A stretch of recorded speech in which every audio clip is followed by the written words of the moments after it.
পুজোয় এবার অসুর বৃষ্টি। 18 সেপ্টেম্বর থেকে 25 সেপ্টেম্বর বৃষ্টির পূর্বাভাস থাকছে। বেশি বৃষ্টি হবে 26, 27 এবং 28 সেপ্টেম্বর। 29 সেপ্টেম্বর থেকে 2রা অক্টোবর বৃষ্টির পরিমাণ কমবে। মাঝে মধ্যে রোদের দেখা মিললেও ঘর্মাক্ত অস্বস্তি বজায় থাকবে।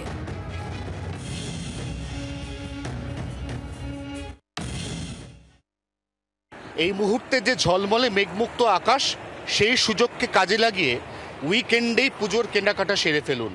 বৃষ্টিকে মাথায় করেই দুর্গাপুজো কাটাতে হবে বাঙালিকে, একথা কার্যত স্পষ্ট করে জানিয়ে দিয়েছে নয়াদিল্লির মৌসুম ভবন এবং হাওয়া অফিস।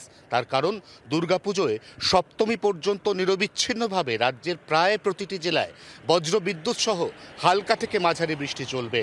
তার আগে অর্থাৎ বিশ্বকর্মা পুজোর পরের দিন থেকে কার্যত পঞ্চমী পর্যন্ত রাজ্যের একাধিক জেলায় ভারী বর্ষণের পূর্বাভাস দেওয়া হয়েছে।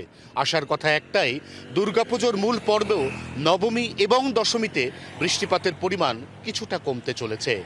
18 সেপ্টেম্বর থেকে 2রা অক্টোবর পর্যন্ত প্রাকৃতিক দুর্যোগ বা বিপর্যয়ের কারণে উত্তরবঙ্গ এড়িয়ে চলার পরামর্শ দিচ্ছে আবহাওয়া বিজ্ঞান মন্ত্রক। জি 24 ঘন্টার জন্য ক্যামেরায় তরুণের সঙ্গে অয়ন, কলকাতা। বাংলার আওয়াজ, বাঙালির আবেগ, জি 24 ঘন্টা।